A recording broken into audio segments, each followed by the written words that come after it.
Gold trusted gold buyers తాకట్టులో ఉన్న బంగారాన్ని విడిపించి ఈ రోజు ఉన్న మార్కెట్ ధరకే కొనబడును. మరిన్ని వివరాలకు సంప్రదించండి 7710777220. Hello madam. Hello Yamini Sharma గారు, అసలు బీజేపీలో మీ రోల్ ఏంటి? ప్రస్తుతం బీజేపీ ఆంధ్రప్రదేశ్లో ఎలా నడుస్తుంది? బీజేపీ ఆంధ్రప్రదేశ్లో అంటే 3 పువ్వులు 6 కాయలను చెప్పలేం, కానీ మాకు 10 ఎమ్మెల్యే సీట్లు అంటే అలొకేట్ చేస్తే కూటమి ప్రభుత్వంలో 8 గెలుచుకోగలిగాము. అలాగే 6 ఎంపీ సీట్లలో 3 గెలుచుకోగలిగాము. ఈ గతంలో కంటే ఇప్పటికీ మా ఓటింగ్ శాతం చాలా పెరిగింది. అలాగే కేంద్ర ప్రభుత్వ పథకాలు, మరీ ముఖ్యంగా నరేంద్ర మోదీ గారు ప్రవేశపెట్టినటువంటి కేంద్ర ప్రభుత్వ పథకాలు ఏవైతే ఉన్నాయో, ఈ రోజున గ్రామాల్లోనూ ప్రతి వ్యక్తికి ఒక 4 మనుషులు ఉంటే అందులో 2 నుంచి 3 కేంద్ర ప్రభుత్వ లబ్ధిదారులు ఉన్నారు. వారందరికీ నరేంద్ర మోదీ గారి పట్ల సంపూర్ణమైన విశ్వాసం ఉంది. సో ఇది మాకు చాలా పెద్ద అచీవ్మెంట్ అని అనుకుంటున్నాం. ఎందుకంటే మా పార్టీ సిద్ధాంతమే అంత్యోదయ, అంటే కులానికి, మతానికి, ప్రాంతానికి అతీతంగా చిట్ట చివరి ప్రజల వరకు కూడా అన్ని సంక్షేమ అభివృద్ధి ఫలాలు అందించడం అనేది మా పార్టీ సిద్ధాంతం. అది మేము చేరగలుగుతున్నాము, ప్రజలకి చేరువ అవ్వగలుగుతున్నాము అనేది మాకు బాగా సంతృప్తినిస్తుంది. మొన్న రీసెంట్గా మాకు సభ్యత్వాలు కూడా జరిగాయి. దాంట్లో భారతీయ జనతా పార్టీకి 25 లక్షల పైగా ఆంధ్రప్రదేశ్లో సభ్యత్వాలు నమోదు చేయడం కూడా జరిగింది. సో ఇవంతా కూడా ఏంటంటే రాష్ట్రంలో భారతీయ జనతా పార్టీకి మంచి ఆదరణ పెరుగుతోంది. ఇప్పుడు మరి ముఖ్యంగా మొన్న స్టీల్ ప్లాంట్కి దాదాపుగా ఒక క్యాపిటల్ ఇన్వెస్ట్మెంట్ అనుకోండి, వర్కింగ్ క్యాపిటల్ కింద అనుకోండి, దగ్గర ఒక 11,500 ప్లస్ ఇంకొక 13,000 crores ఇచ్చాము. మళ్ళీ హడ్కో నుంచి ఒక 11,500 crores ఇచ్చాము అమరావతికి. అదర్వైజ్ అమరావతికి బాండ్స్ రూపంలో 15,000 crores అలొకేట్ చేసింది కేంద్ర ప్రభుత్వం. ఇది కాకుండా పోలవరానికి ఇంకొక 15,000 crores. ఇలాగ ఇన్ఫ్రాస్ట్రక్చర్ అంటే ప్రజల్లో ఓవరాల్గా ఇప్పుడు భారతీయ జనతా పార్టీ రాష్ట్ర శాఖ ఏదైతే ఉందో అది కేంద్ర ప్రభుత్వంతో సమాలోచన చేస్తూ కూటమి ప్రభుత్వంతో కలుపుకొని బాగా వెళ్తుందన్నది కూడా ప్రజల నుంచి వస్తుంది. So we're very happy for that. అసలు మీ రోల్ ఏంటి అసలు బీజేపీ? నేను భారతీయ జనతా పార్టీలో ప్రస్తుతం అధికార ప్రతినిధిలా ఉన్నాను, రాష్ట్ర అధికార ప్రతినిధి. యామిని శర్మ గారు బీజేపీలో యాక్టివ్గా వర్క్ చేస్తున్నారు. మీకు దక్కాల్సిన పోస్ట్ మీకు దక్కింది అనుకుంటున్నారా మీరు? భారతీయ జనతా పార్టీలో ఎలా ఉంటుందని అంటే మిగతా పార్టీల కంటే భిన్నం అని చెప్తాను నేను ఇదివరకు గతంలో వేరే పార్టీలో కూడా పనిచేసి వచ్చాను. ఇప్పుడు భారతీయ జనతా పార్టీలో ఇది నా 6వ సంవత్సరం అనుకోవచ్చు, 5 నుండి. ఇందులో నాకు తెలిసి కార్యకర్తను మించినటువంటి పెద్ద బాధ్యత ఏమి ఉండదు. ఇంకొకటి బీజేపీలో మేము ఎంత అంటే మిగతా పార్టీలు పదవి అని అంటారు, మేము ఎప్పుడు కూడా పదవి అన్నాం, అది బాధ్యత అన్నమాట. అది చిన్న కార్యకర్త నుంచి ప్రధానమంత్రి వరకు కూడా ప్రతిదీ బాధ్యతే. అన్నిటికంటే నేను భారతీయ జనతా పార్టీలో ఫస్ట్ పార్టీలోకి వచ్చిన ఒక 2 ఏళ్ళు సాధారణ కార్యకర్తలాగా ఉన్నాను. ఆ తర్వాత ఒక 2 ఏళ్ళు మహిళా మోర్చాలో చేశాను, 2-3 ఏళ్ళు. ఆ తర్వాత ఇప్పుడు అధికార ప్రతినిధి అయ్యాను. ఇవి చేస్తూనే రకరకాలుగా పార్టీలో వేరే వేరే బాధ్యతలను కూడా ఇన్ఛార్జ్ లాగా ఉన్నాను. అంటే ఓవరాల్గా చాలా సాటిస్ఫైడ్గా ఉన్నాను. సరే పొలిటికల్గా వచ్చే పదవి, మీ భాషలో చెప్పాలంటే అటువంటి పదవి వస్తే మంచిది, రాకపోయినా కార్యకర్త అనే బాధ్యత అయితే ఉంటుంది కదా, ఎక్కడికి పోదు. భవిష్యత్తులో అయినా సరే ఇంకొకటి, భారతీయ జనతా పార్టీ కష్టపడి పనిచేసే వాళ్ళకి ఒకరోజు అటైనా ఇటైనా ఖచ్చితంగా గుర్తింపునిస్తుంది.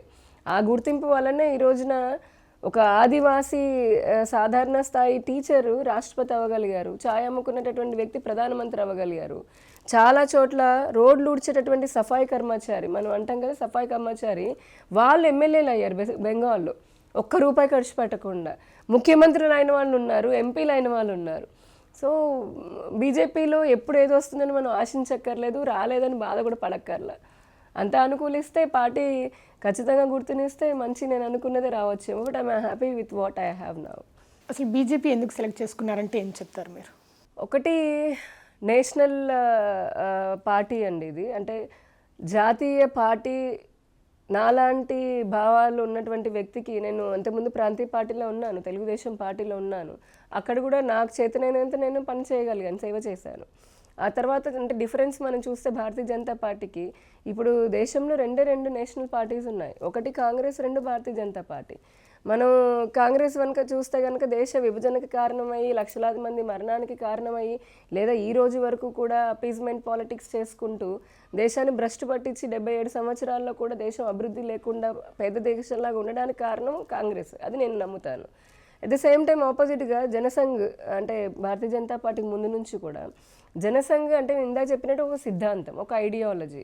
సో మేము ఇప్పుడు సర్వవ్యాపి సర్వస్పర్శి అని అంటున్నాం. అంటే మాకు కులాలు, మతాలు, లేదంటే ఇప్పుడు రీజనల్ పార్టీస్కి ఉన్నటువంటి వెరీ బేసిక్ డిఫరెన్స్ మాకేముంటుందంటే వాళ్ళతో పోల్చుకుంటే వాళ్ళనంటే కులంతో అలా ఒక అంటే కాంక్రీట్గా కులం ఈ కులం వాళ్ళకి ఇది చేస్తాము అనేసి అలా హామీలు ఇచ్చుకుంటూ రాజకీయాలు చేస్తుంటారు ఎక్కువ శాతం మంది. భారతీయ జనతా పార్టీ మీరు మేనిఫెస్టోలో చూసినప్పటికీ మహిళలు, యువత, రైతులు, శ్రామికులు ఇట్లా చేస్తాం మేము. వాళ్ళ ఏ కులం వాళ్ళైనా కానీ ఏ మతం వాళ్ళైనా కానీ ఇలా ఒక సిద్ధాంతంతో. ఇంకొకటి సనాతన ధర్మం, అంటే అటు దేశ రక్షణ కోసము, దేశ ప్రయోజనాల కోసము, అల్టిమేట్గా పార్టీ కంటే కూడా అంటే మాకున్న దేశం ఫస్ట్ ఉంటుంది, మాకు పార్టీ నెక్స్ట్, పర్సన్ లాస్ట్ అనే నినాదమే మాది. అందులోంచి పుట్టింది మా పార్టీ కాబట్టి నేను కూడా వాటిలోకి ఎక్కువగా అంటే ఆ భావాలతో పెరిగిన దాన్ని కాబట్టి నాకు భారతీయ జనతా పార్టీ సెట్ అవుతుందని అనిపించింది ఐడియాలజీ పరంగా. సో నా అల్టిమేట్ లక్ష్యం కూడా భరతమాతకి చిన్న ఒక అంటే ఇసుక రేణు అంత అయినా సరే ఆమెకి సేవ చేసుకునేటటువంటి ఈ జీవితం అర్పిస్తే సరిపోతుందనే భావాలు ఉన్నదాన్ని కాబట్టి నాకు అట్లానే ఇప్పుడు నరేంద్ర మోదీ గారు చూడండి, ఇటు సంక్షేమము, ఇటు మనకి అభివృద్ధిలో కానీ మొన్నటి వరకు అత్యంత ప్రమాదకరమైనటువంటి 5 దేశాల్లాగా భారతదేశం ఉండేది. ఈ రోజున అత్యంత ప్రభావవంతమైనటువంటి 4 దేశాల్లోకి వచ్చింది. నేను దగ్గర 36 దేశాలు తిరిగాను. చాలా నా అంటే 18 ఇయర్స్ 19 ఇయర్స్ నుంచి కూడా నేను విదేశాలకి వెళ్ళడము, భారతదేశాన్ని అక్కడ నేను రిప్రజెంట్ చేయడం చేశాను. అప్పుడు ప్రపంచ దేశాల దృష్టిలో భారతీయులు, భారతదేశం అంటే ఏ విధంగా ఉండేది నాకు తెలుసు. ఇప్పుడు కూడా తిరుగుతూనే ఉన్నాను. ఈ రోజున భారతదేశం అంటే భారతీయ ప్రజల యొక్క ఆచారాలు కానీ అంటే మన కల్చర్ ఏదైతే ఉంటుందో, ఆ సోల్ అంటాం కదా, భారతీయత ఏదైతే ఉంటుందో దానికి వాళ్ళు ఎంత రెస్పెక్ట్ ఇస్తున్నారని చూస్తే గర్విస్తున్నాను. నాకు ఇప్పటికీ కూడా గూస్ బంప్స్ వస్తున్నాయి. ఐఎమ్ జస్ట్ యాక్చువల్గా నేను ఫీల్ అవుతున్నాను, ఎందుకంటే ఆ డిఫరెన్స్ చూశాను కాబట్టి. సో అందుకే బీజేపీ కంటే ఇంకా మంచి పార్టీ ఏది ఉంటుంది? మీరు మనస్ఫూర్తిగా చెప్పండి, ఆంధ్రప్రదేశ్లో బీజేపీ బలపడే అవకాశం ఉందంటారా? తప్పకుండా. అదే చెప్పాను ఇందాక, అసలు మొన్న ఎలక్షన్స్ అంతకుముందు కూడా అంటే ఒకప్పుడు 18% ఓట్ బ్యాంక్ ఉండేది మాకు కూడా అప్పుడు ఎంపీలు ఉండేవాళ్ళు, కేంద్ర మంత్రులు కూడా అయిన వాళ్ళు ఉన్నారు. తర్వాత రకరకాల రాజకీయాలు అంటేనే కుట్రలు, కుతంత్రాలు, మోసాలు, లేదంటే రకరకాల ప్రయత్నాలతో భారతీయ జనతా పార్టీ పైన కొంచెం ప్రజల్లో కొంతమంది లేనిపోయినటువంటి కల్పించారు. అప్పుడు ప్రజలకు కాస్త మేము దూరమైనట్టుగా అనిపించింది. కానీ నరేంద్ర మోదీ గారు ఒకటే లక్ష్యంతో వారు తీసుకుంటున్నటువంటి ప్రవేశపెడుతున్న సంక్షేమ పథకాలు కానీ ఆంధ్రప్రదేశ్కి నరేంద్ర మోదీ గారి ఆధ్వర్యంలో గడిచిన 10 సంవత్సరాలు విభజిత ఆంధ్రప్రదేశ్కి 10 సంవత్సరాల్లో చేసినటువంటి మేలు, చేస్తున్నటువంటి మేలు అది ప్రజలు ఇప్పుడిప్పుడు గుర్తిస్తూ ఉన్నారు. ఒకప్పుడు గుర్తించారు, మళ్ళీ ఇప్పుడు గుర్తిస్తూ ఉన్నారు. సో ఇప్పుడున్నటువంటి 8 మంది ఎమ్మెల్యేలు భవిష్యత్తులో ఇంకా పెరుగుతారు, 3 ఎంపీలు ఇంకా పెరుగుతారు ఖచ్చితంగా. ఎందుకు ఈ కాన్ఫిడెన్స్ ఎక్కడి నుంచి వచ్చిందంటే అటల్ బిహారీ వాజ్పేయి గారు ప్రధానమంత్రిలాగా ఉన్నప్పుడు ఒక సీటుతో అప్పుడు ఆయన రిజైన్ చేశారు, వాలంటీర్గా రిజైన్ చేశారు ప్రధానమంత్రి పోస్ట్కి. అప్పట్లో కాంగ్రెస్ మిగతా పక్షాలన్నీ పార్లమెంట్లో ఎక్కిరించేవన్నమాట బీజేపీని. మీకున్నవి 2 స్థానాలు అన్నప్పుడు I'm talking about decades back, ఇది వాజ్పేయి గారు ఉన్నప్పుడు. ఆ రోజు ఆయన పార్లమెంట్ సాక్షిగా చెప్పారు, ఈరోజు మాకున్నది 2 సీట్లే కానీ భవిష్యత్తులో పాలించేది మేమే అనేసి చెప్పారు. అదే జరుగుతుంది 15 ఇయర్స్, అంటే 11+ ఇయర్స్ నుంచి. ఆంధ్రప్రదేశ్లో కూడా భవిష్యత్తులో ఖచ్చితంగా భారతీయ జనతా పార్టీ ముఖ్యమంత్రి ఈ రాష్ట్రానికి అయి తీరుతాడు లేదా తీరుతుంది. Who ever it is, Bharatiya Janata party ముఖ్యమంత్రి అయితే అవుతారు. ఒకప్పుడు టీడీపీకి బ్రాండ్ అంబాసిడర్గా ఉన్న మీరు ఫలితాలు వచ్చిన తర్వాత బీజేపీకి మారాల్సిన పరిస్థితి ఎందుకు వచ్చింది? అది ఫలితాలు వచ్చిన తర్వాత అని కాదండి. యాక్చువల్గా తెలుగుదేశం పార్టీ నేను రాజకీయ ప్రస్థానంలో ఒక విషయం చెప్పుకునేది ఏంటంటే 2013లోనే 13-14 ఎలక్షన్స్కి ముందు నుంచి ఎన్డీఏ కూటమి కంటే మేము అప్పుడు హైదరాబాద్లో ఉండేవాళ్ళము. అప్పుడే నేను ఎన్డీఏకి అంటే భారతీయ జనతా పార్టీకి అక్కడ ఎన్డీఏ కూటమికి పనిచేశాం.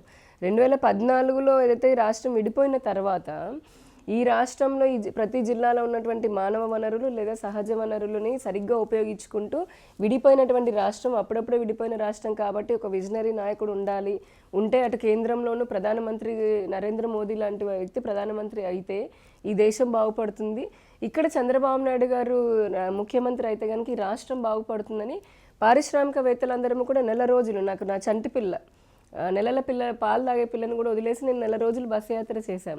ఇదే చెప్తాడు, దేశంలో నరేంద్ర మోదీ గారు రావాలి, ఇటు రాష్ట్రంలో చంద్రబాబు నాయుడు గారు రావాలన్నది. ఆ తర్వాత రాష్ట్రానికి అప్పటికి నేను పాలిటిక్స్లో లేను, నేనంటే I'm still in to business. So నేను ఒక ఇండస్ట్రియలిస్ట్ లాగానే అవన్నీ మాట్లాడేదాన్ని. అలానే ఇండస్ట్రియల్ డెవలప్మెంట్ ఫోరం తరపున అప్పట్లో రాష్ట్రానికి వస్తున్నటువంటి ఇన్వెస్ట్మెంట్స్ ఏంటి, ఏ విధంగా ఆపర్చునిటీస్ ఉంటాయి, ఇలాంటివన్నీ మాట్లాడడం చేయడము అంటే ప్రభుత్వం తరపున చేయడం జరిగింది. ఆ తర్వాత చంద్రబాబు నాయుడు గారు skill development advisory council member లాగా నన్ను వేయడము, ఆ సమయంలో వరుసగా 3 సార్లు మేము ఉన్న టైంలో రాష్ట్రం నెంబర్ 1 లాగా రావడం అనేది కూడా జరిగింది. అండ్ దెన్ తెలుగుదేశం పార్టీలోకి నేను వెళ్ళడము, పార్టీకి అఫీషియల్గా కార్యకర్తలాగా పనిచేయడం అనేది కూడా జరిగింది. ఆ తర్వాత అంటే నేను రాజకీయ బ్యాక్గ్రౌండ్ నుంచి రాలేదు. వాస్తవంగా చెప్పాలంటే మా ఫ్యామిలీ పరంగా చూసుకునే ఇటు మా అత్తగారి వైపైనా ఇటు తల్లిగారి వైపైనా ఎవరు కూడా రాజకీయాల్లో లేనటువంటి వాళ్ళు. నేనేదో నా చిన్న వయసులోనే వైర్లెస్ కమ్యూనికేషన్ అండ్ హ్యామ్ రేడియోలో కోస్టారికా అని ఒక అన్ఇన్హాబిటెడ్ ఐలాండ్కి వెళ్ళడము, అక్కడ నెల రోజులు తిండి తిప్పలు మనుషులు ఎవరు లేని ఐలాండ్లో ఉండడము, ప్రపంచంలోనే ఇప్పటికీ నా పేరు పైన రికార్డు ఉంది. నేనే first Indian and first Asian women కూడా. ఇంటర్నెట్ లేకుండా ఈమెయిల్స్ పంపించేటటువంటి టెక్నాలజీ, నాకంతా disaster management and wireless communication, మూన్కి సిగ్నల్ పంపించి దాన్ని చేసే ప్రపంచ టీంలో నేను ఒకదాని అనమాట, ఫస్ట్ టీంలో. అలాంటి ఆ ఫోకస్ దాంట్లో ఉన్నదాన్ని రాజకీయాలతో సంబంధం లేకుండా అనుకోకుండా ఇలాగ రావడం జరిగింది. వచ్చిన తర్వాత as a party Chandrababu Naidu గారు చాలా సపోర్ట్ ఇచ్చారు, రికగ్నైజ్ చేశారు, సపోర్ట్ కూడా ఇచ్చారు వారు. నేను కూడా ఎటైతే ఏంటి నా మేరకు పార్టీని డిఫెండ్ చేస్తూ చంద్రబాబు నాయుడు అంటే పార్టీ అధినేత పైన కానీ పార్టీ మనుషుల పైన కానీ అవతల పార్టీ వాళ్ళు విమర్శలు చేస్తుంటే వారిని తిప్పికొట్టే ప్రయత్నం కూడా చేయగలిగాను. కొంతవరకు నేను చేశానని అనుకుంటున్నాను. ఆ క్రమంలో ప్రతి రాజకీయ పార్టీలో ఉంటుంది కొంతమంది అంటే సోషల్ మీడియాలో అఫ్కోర్స్ లైక్ మిగతా పార్టీల వాళ్ళు అంటున్నారు అంటే వాళ్ళు కడుపు మంటతో అంటుంటారు, మనం వాళ్ళని టార్గెట్ చేసి అంటాం కాబట్టి వాళ్ళ నాయకుల్ని. అక్కడ ఉన్నటువంటి కొంతమంది నాకు అంటే సోషల్ మీడియా పరంగా అలాగా ఇబ్బందులు ఎదుర్కొన్నాను. దెన్ ఇంట్లో కూడా మా వాళ్ళు కూడా మొదటి నుంచి రాజకీయాలు అంటే అంత పెద్ద ఆసక్తి ఏమీ లేదు. అంత social media kind of trolling అంతా చూసిన తర్వాత అవసరమా, ఆడపిల్లలు ఉన్నారు, అసలు రాజకీయాలు అవసరమా అని అనుకున్నప్పుడు నేను రాజకీయాల్లోనే ఉండకూడదు అని చెప్పని అనుకుని రిజైన్ చేసి బయటకు వచ్చాను వాస్తవంగా. సో అలా 6 months నేను దూరంగానే ఉండాలని అనుకున్నాను. కానీ మళ్ళీ సంఘానుకోని అంటే భారతీయ జనతా పార్టీ కాస్త పెద్దలు అంతా అనుకొని నువ్వు మనమ్మాయి రావాలి, వస్తే బాగుంటుంది మీకు అనేసి అన్న తర్వాత ఇందాక చెప్పినట్టుగా భావజాలం కూడా సరే ఇప్పటివరకు మనం ప్రాంతీయ పార్టీలో చేశాము, ఇక కనీసం ఇప్పుడైనా సరే మన ధర్మం కోసం దేశం కోసం నా టైంని భవిష్యత్తులో నా రాజకీయాల రూపంలో నేను సేవ చేసుకుందాము అని అనుకుని వచ్చాను. హైందవ సభ నిర్వహించడానికి గల కారణం ఆంధ్రప్రదేశ్ని ఇంకో ఉత్తరప్రదేశ్లా చేయడానికి అని వస్తున్న కామెంట్స్కి మీ రియాక్షన్ ఏంటి? అంటే ఇప్పుడు ఉత్తరప్రదేశ్లో ఏముందంటారు? ఎక్కువ బీజేపీ ఉందని చెప్పడానికి అంటున్నారు కదా. దేని గురించి? యోగి గారు చేస్తున్న మంచి పరిపాలన గురించి వస్తున్నాయి, ఉత్తరప్రదేశ్కి వచ్చే లక్షల కోట్ల ఇన్వెస్ట్మెంట్స్ గురించి వస్తున్నాయి. ఈవెన్ ఆంధ్రప్రదేశ్ ఆ రకంగా చూసుకుంటే ఆంధ్రప్రదేశ్ అలా అయితే మాకు మంచిదే కదా.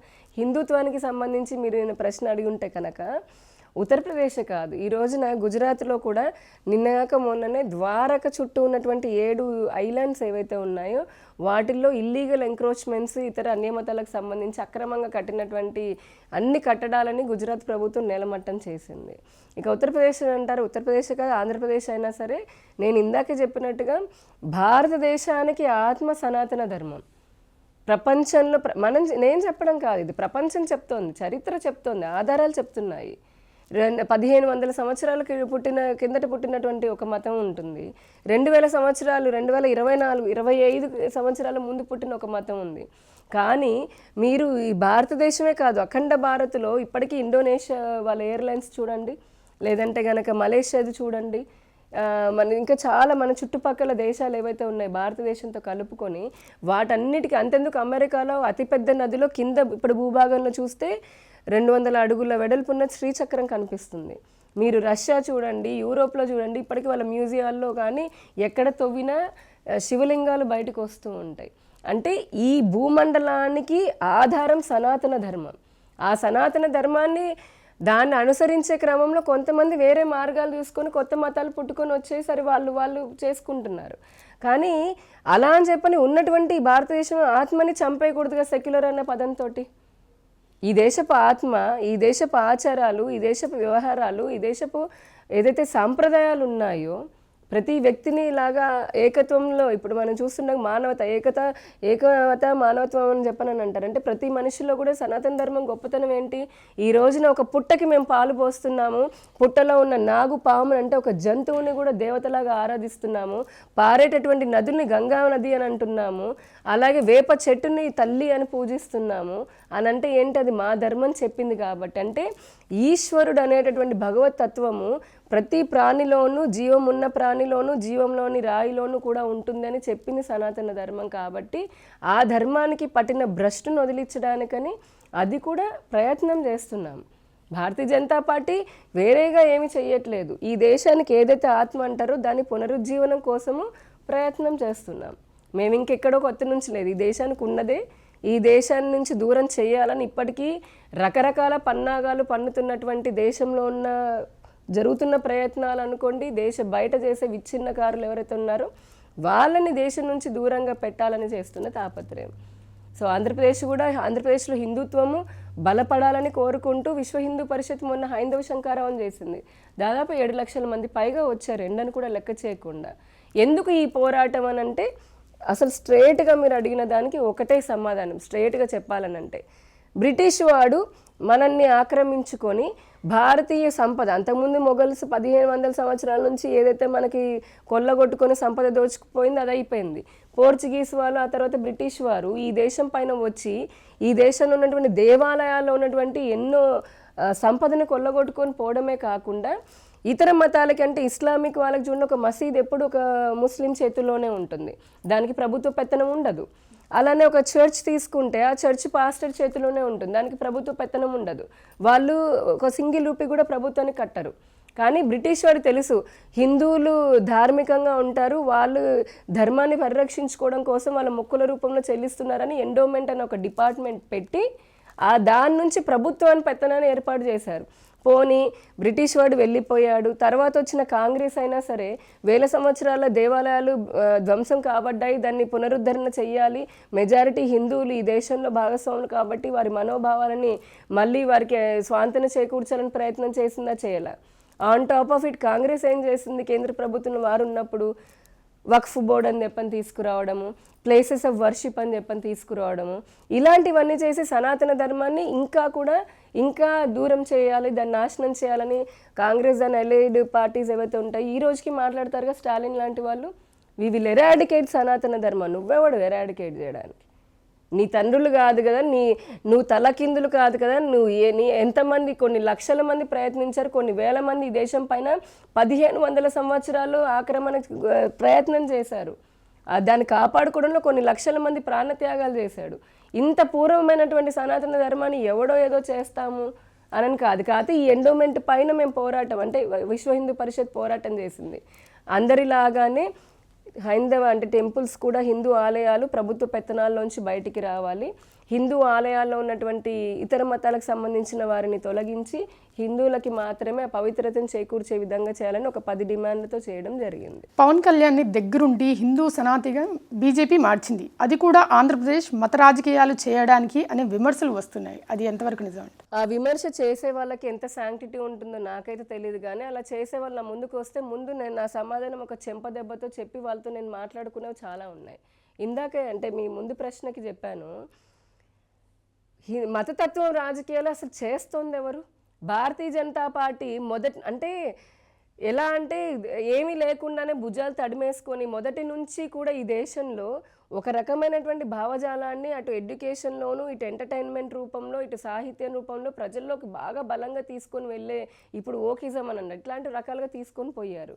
భారతీయ జనతా పార్టీ మతతత్వం చేస్తుంటే 10 ఏళ్ళు నరేంద్ర మోదీ గారు వెయిట్ చేసేవారు కాదు. అయోధ్య మేము వచ్చిన 2వ రోజే ఏదైతే అదైందని చెప్పని పోయి అయోధ్యని గుడి కట్టుకునే వాళ్ళము.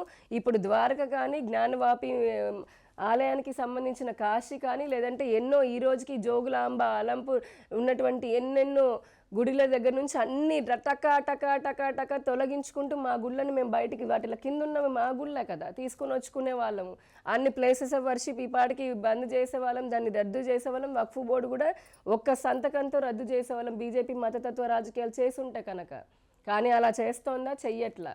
బీజేపీ ఈ భారతదేశపు సనాతన ఆత్మైనటువంటి సనాతన ధర్మాన్ని భుజాన మోస్తుంది. ఎట్ ద సేమ్ టైం ఈ భారతదేశంలో ఉన్నటువంటి ప్రతి ప్రజలకి కూడా సంక్షేమ అభివృద్ధిలో ఖచ్చితమైనటువంటి సమానత్వాన్ని చూపిస్తూనే ఉంది. రాజ్యాంగానికి మేము అత్యంత గౌరవం ఇస్తున్నాం కాబట్టి ఇంతవరకు కూడా ఇంకా కోర్టుల చుట్టూ తిరుగుతూ ఉన్నారు హిందువులు. మా గుడి ఇక్కడ ఉందని, ఆ గుడి కనపడుతూ ఉంటుంది. నేను వెళ్తున్నా, మొన్న కూడా వెళ్ళి వీడియో కూడా చేశా. ఈ స్ట్రక్చర్ కట్టని వెనకాల నా గుడి ఉన్నది, కానీ ఇన్నేళ్ళు ఏం భ్రమింపజేశారు ఇది గుడి కాదు అని అంటే మూర్ఖపు జనాలు, మూర్ఖ ప్రభుత్వాలు ఇది గుడి కాదు అని చెప్పి ప్రజలు నమ్మబలికేలాగా చేసింది ఎవరు? మత రాజకీయాలు చేస్తోంది కాంగ్రెస్ పార్టీ. కాబట్టే ఇటు పాకిస్తాన్ నుంచి వేరే దేశాల నుంచి అక్రమంగా వచ్చే వాళ్ళకి ఆధార్ కార్డులు ఇచ్చుకుంటూ ఓటు బ్యాంక్ రాజకీయాలు చేస్తున్నారు. ఈ రోజు కింద చెప్పినట్టుగా అసలు ఒక మతానికి సంబంధించి కాన్స్టిట్యూషన్ ప్రకారంగా అంటే ఒక లీగాలిటీ ఉన్నటువంటి వక్ఫ్ యాక్ట్ని ఎందుకు తీసుకొచ్చారు? ఈ రోజున ఏ బేసిస్ పైన ఎవరు డొనేట్ చేస్తే, మేము అడుగుతున్నాం, ప్రశ్నిస్తున్నాం బీజేపీ నుంచి, ఎవరు డొనేట్ చేశారు? మీ దగ్గర ప్రూఫ్ ఉందా? ఎలా వక్ఫ్ బోర్డు ఈ రోజున దేశంలోనే 3వ అతిపెద్ద బ్యాంకు ఎలా అవుతుంది? ల్యాండ్ బ్యాంక్ది ఎవరిచ్చారు వాళ్ళకి? 1500 సంవత్సరాల కిందట పుట్టినటువంటి ఒక మతానికి వక్ఫ్ బోర్డు వచ్చింది 1955లో. 1400 ఇయర్స్ బ్యాక్ ఉన్న టెంపుల్ ప్రాపర్టీస్ ఎలా ఓన్ చేసుకుంటుంది? అసలు ఏమైనా కనీసం బుద్ధి అయినా ఉండాలి కదా.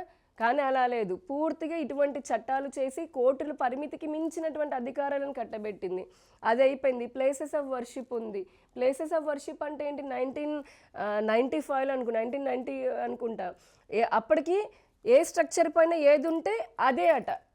వీళ్ళు ఆక్రమించుకున్నారని నీ కళ్ళ ముందు తెలుసు, ఆధారాలు నీకు అంతా కనపడుతూ ఉన్నాయి, అయినా సరే దానిపైన వేరేది ఉంటే ఒక స్ట్రక్చర్ అది వాళ్ళ మతానికి సంబంధించిందని అడ్డగోలుగా రూల్ ఇచ్చారు. ఇలా నేను చెప్పుకుంటూ పోతే కాంగ్రెస్ అసలైనటువంటి మతతత్వ పార్టీ. అలాంటి వాళ్ళు చేసేటటువంటి కామెంట్లు మేము కాదు. నింద చెప్పాక బీజేపీ మతతత్వ పార్టీ అని ఉంటే మేము ఓన్లీ మా పథకాలు హిందువులకే ఇచ్చుకుంటాం అని చెప్పని అనుకున్న మా ప్రజలు అధికారంలో కూర్చోపెట్టారు కదా. హిందువులే మెజారిటీ, మాకు ఓట్లు వేసేస్తారు. అలా ఉంటే ఇంకా అలా రాజకీయం చేయమని చాలామంది హిందువులు గొడవ పడుతున్నారు కూడా మాతోటి.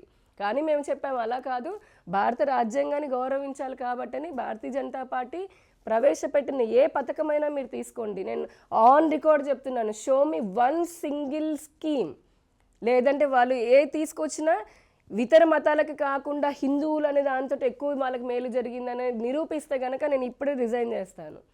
ఇన్ఫ్యాక్ట్ హిందువులు అనేది కూడా కాకుండా ఇతర ట్రిపుల్ తలాక్ని రద్దు చేసింది ఎవరు?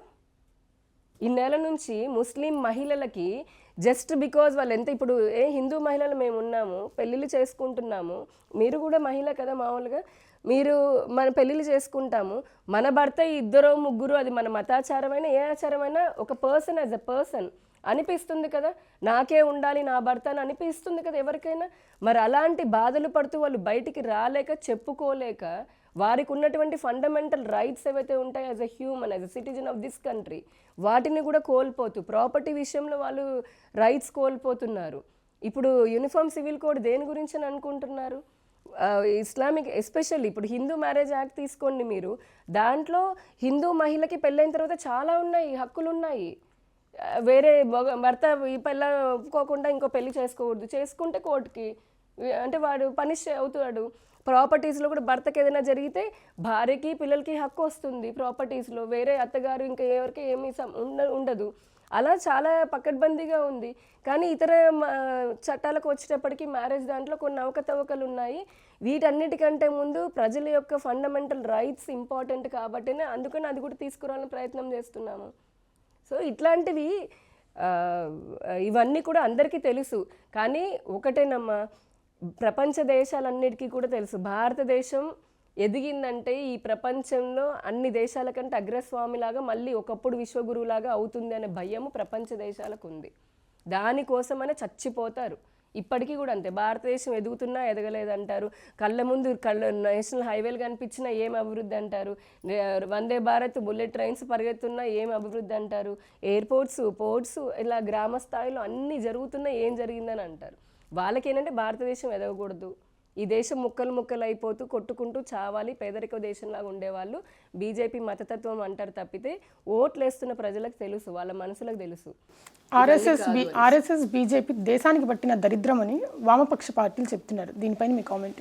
వాళ్ళని ప్రజలు దరిద్రం అనుకున్నారు కాబట్టి ఈ రోజున వాళ్ళు భూతద్దం పెట్టి వెతికినా ఎక్కడా లేనటువంటి పరిస్థితి. ఇంకా వాళ్ళ గురించి మాట్లాడుకొని నా ఎనర్జీ నా టైం కూడా నేను వేస్ట్ చేసుకోదలుచుకోలేదు. ఎందుకంటే ఒకరితో మనం కంపేర్ చేస్తున్నప్పుడు ఇన్ఫ్యాక్ట్ చెప్పాలంటే ఎంతసేపటికి సెక్యులరిజం అని చెప్పని, మనుషులు మానవ హక్కులు అని చెప్పని చాలా సెలెక్టివ్గా మాట్లాడుతూ, ఇంత మానవ హక్కుల గురించి అని మీరు అన్నారు కాబట్టి వామపక్షాలు అని ప్రత్యేకించి అడిగారు కాబట్టి చెప్తున్నాను. ఇదే కేరళలో, ఇదే బెంగాల్లో ఈ రోజుకి కూడా హత్యలు జరుగుతూ ఉన్నాయి, మహిళల పైన రేపులు జరుగుతున్నాయి. ప్రతిరోజు మీరు కావాలంటే గూగుల్ చేయండి, ప్రతిరోజు హిందువుల పైన కేరళలో ఇదే జరుగుతుంది. మరి అక్కడ ఉన్నది వామపక్ష ప్రభుత్వమే కదా, అక్కడ మానవ హక్కులు లేవా? మరి అక్కడ చనిపోతున్నటువంటి వాళ్ళకి వాళ్ళ జీవితాలు కావా, వాళ్ళ ప్రాణాలు కావా? ఎంతసేపటికి సెలెక్టివ్ భావజాలంతో అదే చెప్తున్నాను, ఎంత వాళ్ళకి కార్మికులు అని చెప్పని పెట్టుకొని లేదంటే ఆ భావజాలను రెచ్చగొడుతూ ఉండేటటువంటి వాళ్ళని ఈ రోజున అసలైనటువంటి ప్రజలు కార్మికులు కూడా దగ్గరికి తీసే పరిస్థితి లేదు. వాళ్ళకి ప్రజలు నమ్మే పరిస్థితులు, ఎందుకంటే చెప్పిన అబద్ధాలన్నీ నమ్మారు ఇన్ని రోజులు. కానీ అసలైన డెవలప్మెంట్ అని చూసిన తర్వాత కదా మాకు మూడోసారి కూడా అధికారం కట్టబెట్టారు. మేము చేసి ఉండకపోతే ఎలా వచ్చేవాళ్ళం అధికారంలోకి? ఆంధ్రప్రదేశ్లో బీజేపీలో 2 వర్గాలు ఉన్నాయి. ఒక వర్గం టీడీపీకి వ్యతిరేకంగా ఉంది, ఒక వర్గం బీజేపీకి ఉంది. మీరు అసలు ఏ వర్గానికి చెందారు? నేను ఏ వర్గానికి చెందిందని కాదు, నేను అసలు సిసలైన భారతీయ జనతా పార్టీ కార్యకర్తని. నా లక్ష్యం ఒకటే ఉంటుంది, చెప్పినట్టుగా మేము పొద్దున లేస్తే భారత్ మాతకి జై, మా పార్టీ సిద్ధాంతం అయితే అంత్యోదయ ఉందో నేను చూచా తప్పకుండా దాన్ని పాటించడం. ఒక భారతీయ జనతా పార్టీ కార్యకర్తలాగా నా పార్టీ ప్రజల్లోకి ఏ విధంగా బలోపేతం తీసుకొని వెళ్ళి చేయాలి. నరేంద్ర మోదీ గారు ఈరోజు ప్రధానమంత్రి, రేపొద్దున భవిష్యత్తులో వచ్చినటువంటి అంటే భారతీయ జనతా పార్టీ చేస్తున్న మంచి పనుల్ని ప్రజల దగ్గర తీసుకుని వెళ్ళే పని మాత్రమే. నేను ఆ వర్గానికి చెందిందాన్ని. ఒకప్పుడు యామిని శర్మ గారు అధికారంలో ఉన్నప్పుడు స్థాయిని చూసుకొని ఎక్కువగా మాట్లాడారు, తర్వాత ఒకేసారి కింద పడ్డారు అని అనుకునే వాళ్ళకి మీ సమాధానం ఏంటి? స్థాయిని చూసి కింద పడ్డారు, స్థాయిని చూసి పైకి ఎగిరారు అని అనుకుంటే అది వాళ్ళ మూర్ఖత్వం. ఎందుకనంటే అప్స్ అండ్ డౌన్స్ అనేది ప్రతి మనిషికి ఉంటాయి. ఇప్పుడు రాజకీయ పార్టీలో ఉన్నారు, ముఖ్యమంత్రులు వాళ్ళు అయిన వాళ్ళు ఉన్నారు. ఎల్లకాలం బతికినంతకాలం వాళ్ళు ముఖ్యమంత్రులు అయ్యారా, లేదంటే ఒకే రాజకీయ పార్టీ ఎల్లకాలం అధికారంలో ఉందా? మేము కూడా అంతే కదా. అప్పుడు ఉన్నప్పుడు నేను అధికార ప్రతినిధిలాగా ఉన్నప్పుడు నా లక్ష్యం ఒకటే ఉండింది, నా పార్టీ అధినేత పైన, నా పార్టీ నాయకుల పైన, నా పార్టీ పైన విమర్శలు చేసేవారికి ధీటుగా ఘాటుగా సమాధానం ప్రతి విమర్శ చేయడమే నా పనిగా పెట్టుకున్నాను. ఆ తర్వాత కింద పడిందని అనుకున్న వాళ్ళు కింద పడినట్టే ఉంటుంది. వాళ్ళకేం తెలుసు నేను ఇప్పుడు ఎంత హ్యాపీగా ఉన్నాను, ఎంత మంచి స్థాయిలో ఉన్నానని. అనుకునే వాళ్ళు లోకులు కాకులని ఊరికనే రాలే సామెత, అనుకుంటూనే ఉంటారు. వాళ్ళందరినీ పట్టించుకుంటే నా జీవితం ముందుకెళ్ళదు. రాజకీయాల్లో గుర్తింపు వచ్చిన టీడీపీని వదిలేశారు, అసలు దీని వెనక రీజన్ ఏంటి? గుర్తింపు అదే నేను చెప్తున్నాను, గుర్తింపు వచ్చిన టీడీపీని వదిలేసిన తర్వాత నేను నిజంగా రాజకీయాల్లోనే నాకు ఇమ్మీడియట్ బెనిఫిట్ కావాలి, లేదంటే అధికారం కోసం అని అంటే అప్పట్లో అధికారంలో ఉన్నటువంటి వైసీపీ నన్ను పార్టీలోకి రమ్మని చాలాసార్లు అడిగారు కూడా వాళ్ళు. కానీ నేను పొరపాటును కూడా వెళ్ళలేదు, వెళ్ళే ఆలోచన కూడా చాలాసార్లు దీనికి సంబంధించి చెప్పాను. ఒకవేళ అధికారమే యామిని అధికారంలో ఉన్న పార్టీలోనే ఉంటుంది, అధికారం లేని పార్టీలో లేనంటే బీజేపీ అప్పటికి అధికారంలోనే లేదు, దేశంలో ఉన్న రాష్ట్రంలో లేదు కదా. మరి ఎందుకు బీజేపీలో జాయిన్ అయ్యాను అంటే నాకు కావాల్సింది ఒక ఐడియాలజీ, ప్రజలకి మంచి సేవ చేయగలుగుతానన్న సంతృప్తి, ఆ నమ్మకం, ఆ విశ్వాసం, ఆ ధైర్యం, అది నాకు బీజేపీలో ఉంది కాబట్టి నేను బీజేపీలోకి వచ్చాను. ఇక అధికారం అంటారా, ఇందాక చెప్పినట్టుగా ఎవరిదైనా ఎంత ఉంటుంది, 2 ఏళ్ళు 3 ఏళ్ళు 5 ఏళ్ళు, ఆ తర్వాత ఎవరికి శాశ్వతం కాదు. అలాంటి అధికారం కోసం వెంపర్లాడే మనస్తత్వం నాదైతే కాదు. టీడీపీలో మీరు పనిచేశారు, బీజేపీలో 3 సంవత్సరాల నుంచి పనిచేస్తున్నారు, ఓకే 6 ఇయర్స్ నుంచి పనిచేస్తున్నారు. 2 పార్టీలకి డిఫరెన్స్ ఏంటి? తెలుగుదేశం పార్టీ కూడా అంటే మనకు అందరికీ తెలిసిందే, అప్పట్లో కేంద్రంలో ఉన్నటువంటి కాంగ్రెస్ అంటే ఆంధ్రప్రదేశ్ విడిపోయిన తర్వాత కూడా, తమిళనాడు నుంచి మద్రాసు నుంచి విడిపోయిన తర్వాత కూడా తెలుగు వారికి ఎటువంటి ఇంపార్టెన్స్ ఇవ్వకుండా, గుర్తింపు ఇవ్వకుండా ఉన్న పరిస్థితులలో ఏర్పాటు చేసింది తెలుగుదేశం పార్టీ. ఆ పార్టీ తెలుగుదేశం పార్టీ నాకు అర్థమైనంత మటుకు కూడా రాష్ట్ర ప్రయోజనాల కోసం, రాష్ట్ర ప్రజలు ఏం కోరుకుంటున్నారు, వాళ్ళకి ఎటువంటి పాలన అందించాలనే దానిపైన అహర్నిశలు వాళ్ళు ఆలోచన చేస్తుంటారు. ప్రజలు కూడా వారిని ఆ విధంగానే ఆదరించిన ప్రజలు కూడా ఉన్నారు, 40% నా 50%. సో భారతీయ జనతా పార్టీకి ఇందా చెప్పినట్టుగా అసలు ఆ పార్టీ ఏర్పాటు చేయడమే దేశ ప్రయోజనాల కోసం, దేశంలో ఐక్యత తీసుకురావడం కోసం, బయట శక్తుల నుంచి దేశాన్ని కాపాడడం కోసం, ఏదైతే రాజ్యాంగంలో మనం చెప్తాంగా ప్రియాంబుల్లో ఉంటుంది, దేశ సమగ్రతని, దేశ ఐక్యతని, వీటన్నిటిని కాపాడుతూ దేశ ప్రజల మధ్య సోదర భావాన్ని పెంపొందించుకుంటూ దేశం అభివృద్ధి జరగాలి, ఈ దేశం అభివృద్ధి చెందాలి అంటే ఈ దేశంలో ప్రతి మనిషి, మీరు, నేను, వారు, ఇంకొకరు, ప్రతి మనిషి కూడా, వ్యక్తి కూడా అన్ని విధాలుగా, అంటే అటు ఆర్థికంగా, ఇటు సామాజికంగా, ఇటు విద్యాపరంగా, ఉపాధి పరంగా, ఉద్యోగ పరంగా కూడా అభివృద్ధి చెందాలనేది భారతీయ జనతా పార్టీ లక్ష్యం.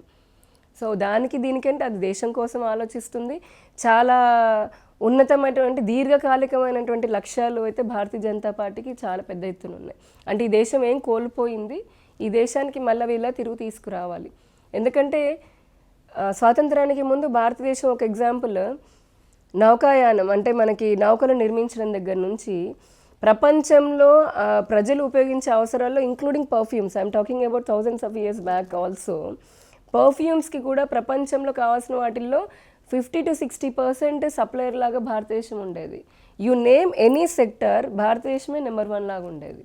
అలాంటిది మొన్నటి వరకు, వెరీ రీసెంట్ టైం వరకు కూడా, బిఫోర్ 2014 చిన్న చీపురు పుల్ల కూడా చైనా నుంచి మనం ఇంపోర్ట్ చేసుకునే పరిస్థితికి వచ్చాం. ఎక్కడ చూడు ఇంపోర్ట్ చేసుకుంటూ ఉన్నాం.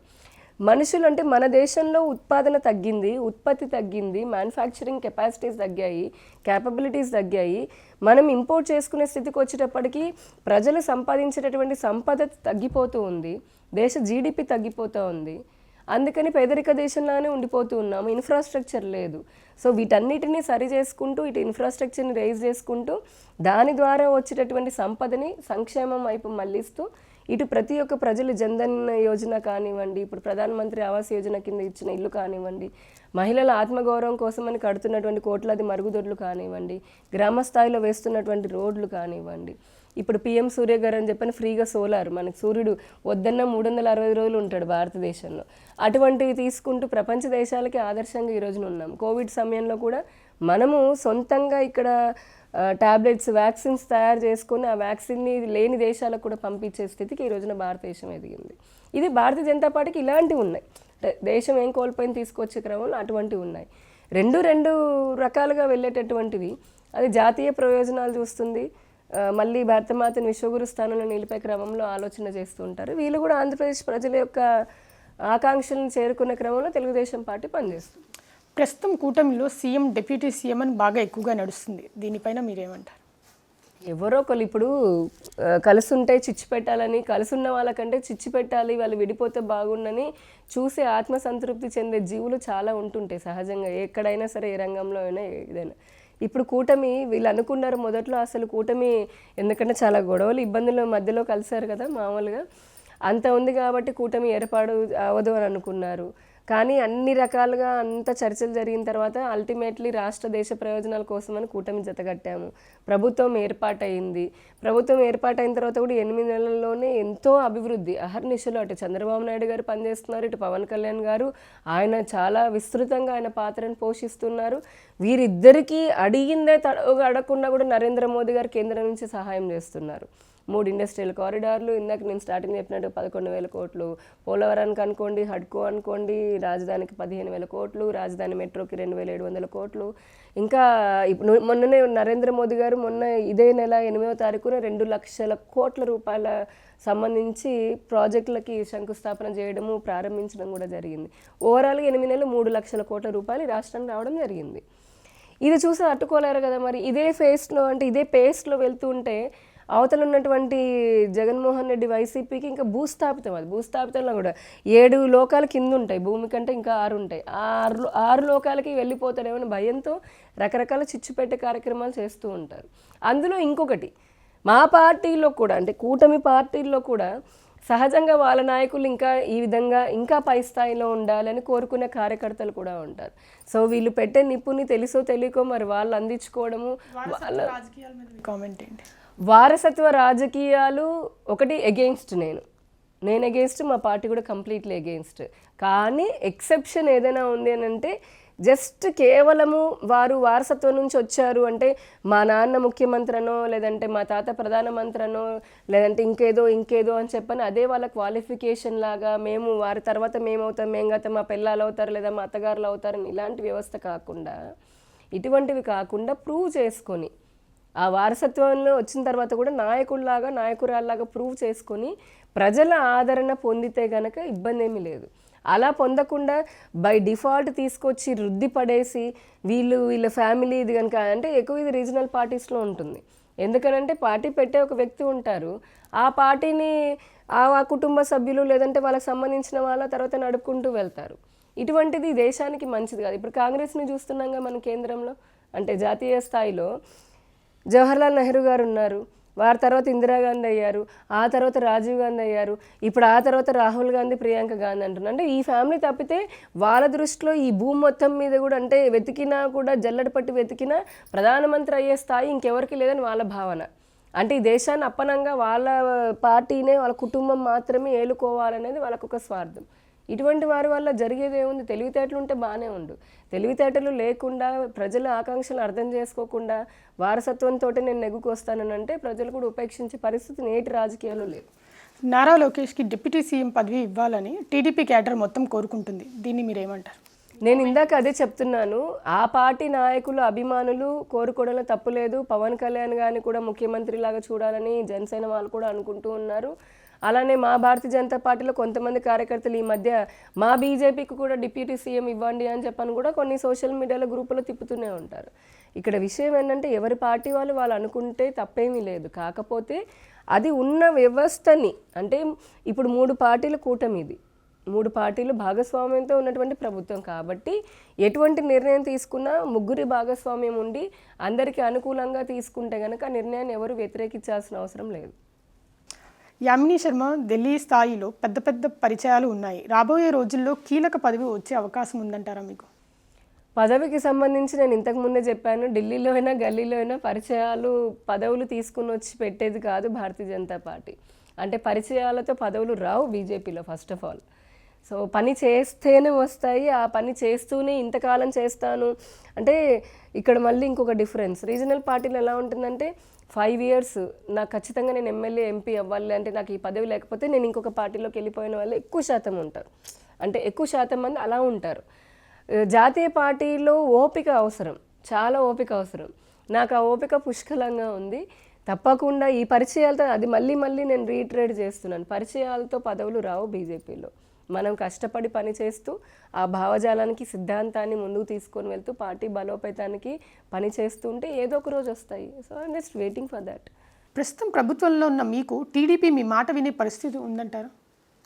ఒకటి, కూటమి అన్ని రకాలుగా చర్చించుకున్న తర్వాతనే కూటమి ఏర్పడింది, ప్రభుత్వాన్ని కూడా ఏర్పాటు చేసింది. భారతీయ జనతా పార్టీకి సంబంధించి ఏదైనా మేము సూచనలు కానీ సలహాలు కానీ ప్రభుత్వానికి అందించారని అంటే ఖచ్చితంగా మేము అందిస్తూనే ఉన్నాము. వాటిని కూడా చంద్రబాబు నాయుడు గారు పరిగణలోకి తీసుకుంటూనే ఉన్నారు. అంటే అవసరం లేకపోయినా ఇప్పుడు పాలన బాగా జరుగుతుంది, అవసరం లేకపోయినా కూడా కల్పించుకొని మరీ చెప్పాల్సినటువంటి అవసరం భారతీయ జనతా పార్టీకి లేదు. ఎందుకంటే మేము కూడా ప్రభుత్వంలో ఉన్నాం కాబట్టి. ఇప్పుడు సత్యకుమార్ గారు మంత్రిలాగా ఉన్నారు మా పార్టీ నుంచి. అట్లానే ఏదైనా అవసరం ఉంది, ఖచ్చితంగా ఈ సూచన చేయాలి, లేదా ప్రభుత్వం ఇంకా ఈ విధంగా ఏదైనా విషయంలో ముందుకు వెళ్ళాలనుకున్నప్పుడు మేము ఇచ్చే సూచనను వాళ్ళు పాటిస్తూ ఉన్నారు. ఇంకా దీనికి సంబంధించి ఏంటంటే కేంద్ర పార్టీ లేదా కేంద్ర అంటే ప్రభుత్వంతో కూడా ఇక్కడ ఉన్నటువంటి రాష్ట్ర ప్రభుత్వము భారతీయ జనతా పార్టీ శాఖ అటు కేంద్ర శాఖతో కూడా సమన్వయం చేసుకుంటుంది. నామినేటెడ్ పదవుల విషయంలో మీ పార్టీకి అన్యాయం జరిగిందని మీరు అనుకుంటున్నారా?